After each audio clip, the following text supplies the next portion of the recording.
இப்படி செஞ்சு கொடுத்தா கண்டிப்பாக லஞ்ச் பாக்ஸ் காலியாகி தான் வரும். குழந்தைங்களுக்கு பிடித்தமானதாகவும் இருக்கணும், அதே சமயம் ஆரோக்கியமானதாகவும் இருக்கணும்னா கண்டிப்பாக இந்த வரகரிசி நூடுல்ஸ் ட்ரை பண்ணி பாருங்கள். ரொம்ப சூப்பராக இருக்கும். நூடுல்ஸ் வேக வைக்கிறதுக்கு ஒரு பாத்திரத்தில் தண்ணி, உப்பு, எண்ணெய் சேர்த்து நல்லா கொதி வந்த பிறகு வரகரிசி நூடுல்ஸ் சேர்த்துட்டு 10 நிமிஷம் நல்லா வெந்ததுக்கப்புறமா தண்ணியை வடித்து தனியாக எடுத்து வச்சுக்கலாம்.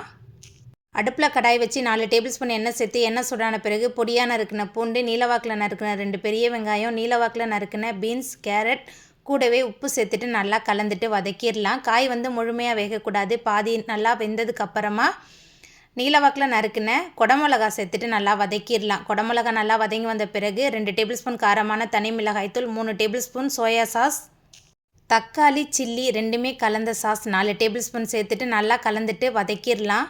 அதுக்கப்புறமா நம்ம வேக வச்சிருந்த நூடுல்ஸ் சேர்த்துட்டு நல்லா கலந்துட்டு நல்லா சூடாக சாஸோட பரிமாறி பாருங்கள். ரொம்பவே சூப்பராக இருக்கும்.